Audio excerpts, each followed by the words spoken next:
साल 1877 में गर्मियों का मौसम इतना ज्यादा गर्म और इतना खौफनाक था। उस समय गर्मी इतनी ज्यादा थी कि उसकी वजह से 2 करोड़ लोगों की जान चली गई। एक ऐसी खौफनाक घटना जिसने कि इंडिया को खोखला कर दिया था। लेकिन ऐसा सिर्फ इंडिया में नहीं हुआ, उस समय चाइना में भी एक अकाल पड़ा था जिसमें कि 2 से 3 करोड़ लोगों की जान चली गई। ब्राजील में भी लगभग 20 लाख लोग मारे गए। 17वीं सदी में फ्रूवन फिशिन ने इसे नाम दिया था एल नियो। लेकिन उस समय नेचुरल फिनोमेनन इतना एक्सट्रीम बन गया कि जिसकी वजह से करोड़ों लोगों की जानें चली गई। उस साल जो हुआ था उसे सुपर एल नियो नाम दिया जाता है। और आज 2026 में लगभग 140 साल बाद ये वापिस आ रहा है। यूरोप के सबसे बड़े gather forecasting centre ECMWF latest model कह रहा है कि पिछले 140 सालों में सबसे बड़ा एल नियो आने वाला है। कुछ एक्सपर्ट तो इसे मेगा एल नियो भी बुला रहे हैं और कहा जा रहा है कि 2026 की गर्मियां इंसानी इतिहास की सबसे खौफनाक गर्मियां होने वाली है। इंडिया मेट्रोलॉजी डिपार्टमेंट ने भी हीट वेव वार्निंग देनी शुरू कर दी। दिल्ली का तापमान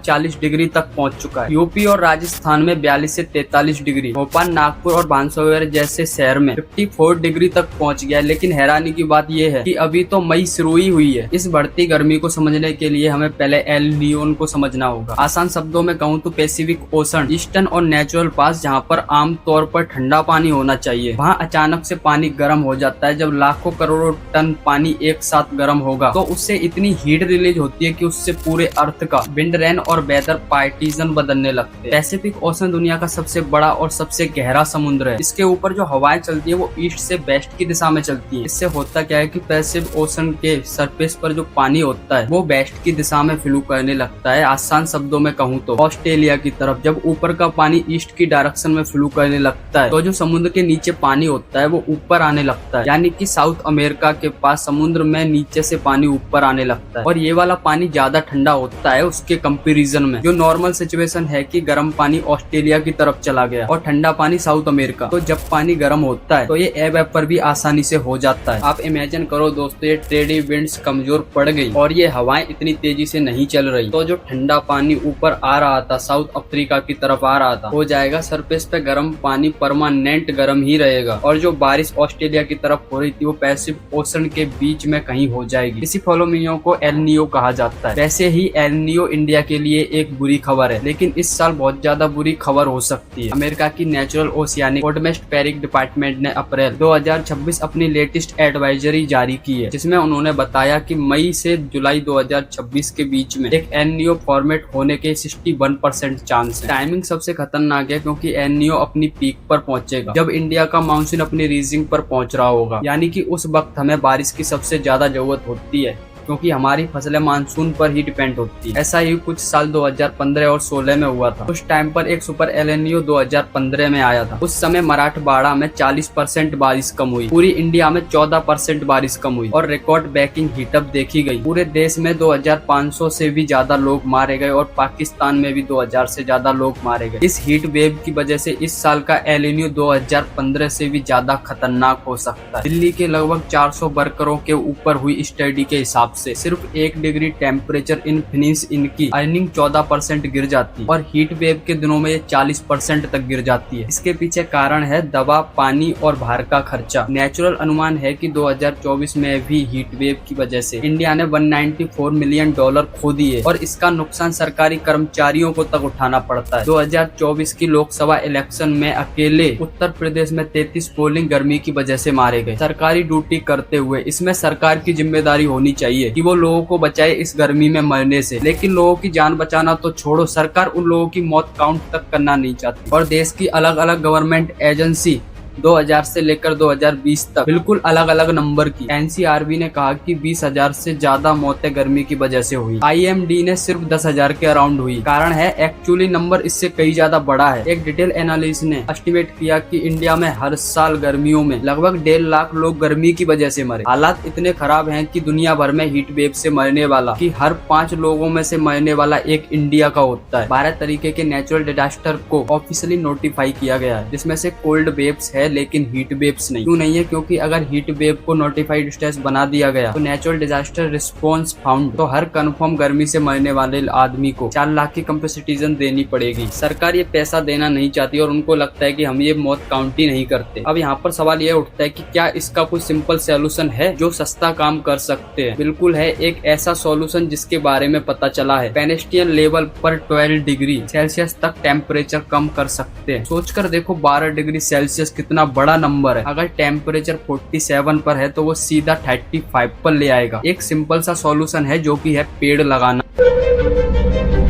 182 स्टडी मेटालेस कंक्रीट की टीम ने इस चीज को कंफर्म किया है कि ज्यादा पेड़ लगने से कंक्रीट भी कम रहेगा, जिससे कि रात का टेम्परेचर ज्यादा नहीं बढ़ेगा और ये हीट वेव डिस्क्रेस भी कम हो जाएगी। अब यहाँ पर सवाल ये है कि क्या इंडिया में पेड़ लगाए जा रहे हैं? बिल्कुल नहीं, इनफैक्ट इसका उल्टा ही किया जा रहा है। 2024 में ही 18,200 एस्केस्ट प्राइमरी फॉरेस्ट काट दिए गए। मुंबई में मैंग्रोव काटे जा रहे हैं। All these massive machines are here to destroy the mangrove. Delhi में DDA ने सुप्रीम कोर्ट ने 1996 के ऑर्डर को नजरअंदाज करते हुए रिज फॉरेस्ट काट दिया। नासिक में हजार साल पुराने पेड़ काटे जा रहे हैं।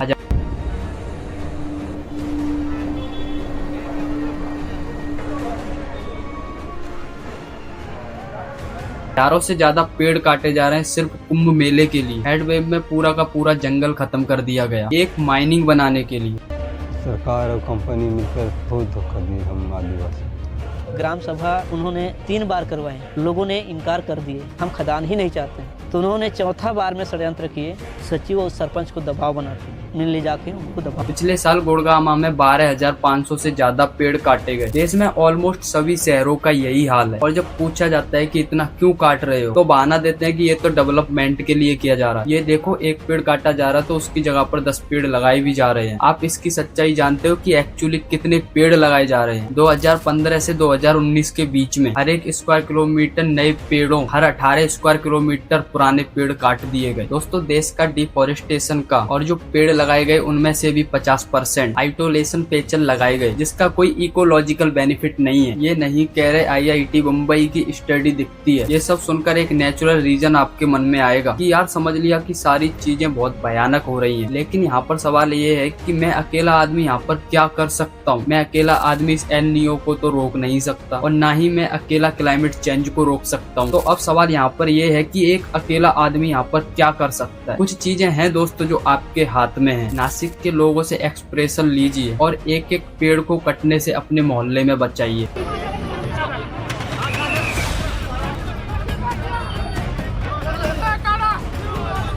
यह सबसे इम्पोर्टेंट चीज है, नए पेड़ों को लगाना, लेकिन पुराने पेड़ों को भी बचाना मत भूलना। क्योंकि जब आप एक नई सैपलिंग्स लगाते हो तो उसमें से 90% सैपलिंग तो वैसे ही मर जाती है। एक्चुअली में उन नई सैपलिंग्स को सालों तक, क्योंकि उन सैपलिंग्स का सालों तक ख्याल रखना, उन्हें अपने आंखों के सामने बड़ा होते हुए देखना, इसमें काफी लंबा समय लगता है और सक्सेस के भी चांस बहुत कम रहते हैं। तो नए पेड़ लगाइए और जरूर लगाइए, लेकिन पुराने पेड़ों को भी बचाना मत भूलना। और इसके अलावा 12 से शाम 4 बजे के बीच में कहीं भी बाहर जाने का प्लान मत बनाइए। अपनी बॉडी को हाइड्रेट रखो। ORS का पैकेट हमेशा अपने साथ रखिए। यह सिर्फ 10 से 12 रुपए में मिल जाता है। हीट स्ट्रोक्स का फर्स्ट लाइन डिफरेंस है। इसके अलावा अपने आसपास के लोगों को देखिए। कोई सिक्योरिटी गार्ड सोसाइटी के अंदर खड़ा होता है, जो डिलीवरी बॉय आपके घर आता है, जो कंस्ट्रक्शन वर्कर बाहर धूप में काम करता है, जो स्ट्रीट वेंडर बाहर खड़ा है, इन सबको ठंडा पानी ऑफर कीजिए। अगर हो सके तो आराम करने के लिए कोई ठंडी जगह भी ऑफर कर सकते हो, क्योंकि यही लोग सबसे ज्यादा रिस्क पर होते हैं हीट स्ट्रोक से मारे जाने पर। क्लाइमेट चेंज को तो हम अकेले रोक नहीं सकते, लेकिन हम सब कलेक्टिवली अपना छोटा सा कंट्रीब्यूशन जरूर दे सकते हैं। आपके घर में भी बिजली आती है, उसमें एक बड़ा फोर्सेस कोयले का भी होता है। इंडिया की इलेक्ट्रिसिटी में 70% कंट्रीब्यूशन कोयले का है, जिसके जलने से न सिर्फ एयर पॉल्यूशन फैलता है बल्कि क्लाइमेट चेंज पर भी एक बड़ा असर पड़ता है। ट्रेंड पर डिपेंड होना बंद कीजिए। अपने घर में सोलर पैनल लगाइए। अगर घर में छत नहीं है तो अपने फ्लैट की बालकनी पर सोलर पैनल लगा सकते हैं। रिसेंट टाइम में सोलर पैनल का प्राइस बहुत ज्यादा नीचे गिर गया है। एक्चुअली ये आपके पैसे भी बचाएगा। CR जैसे देशों में देखिए, जहाँ बोर ने सब कुछ खत्म कर दिया था, लेकिन अब वहाँ सोलर रेगुलेशन देखने को मिल रहा है, क्योंकि सोलर इतना सस्ता हो गया है। Affordable price of imported fuel means that many here in Damascus are dependent on solar panels to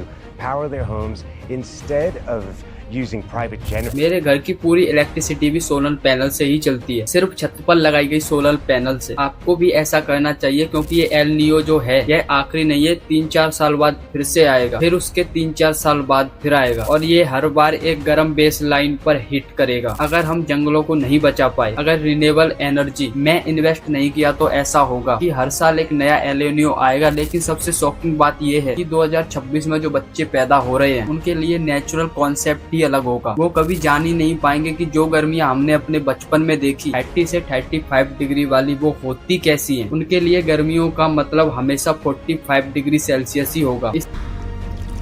इसीलिए ऑप्शन दीजिए, छोटे छोटे कदम उठाइए और अपना ख्याल रखिए, और अपने आसपास वालों का भी ख्याल रखिए। आज के लिए बस इतना ही। बहुत बहुत धन्यवाद।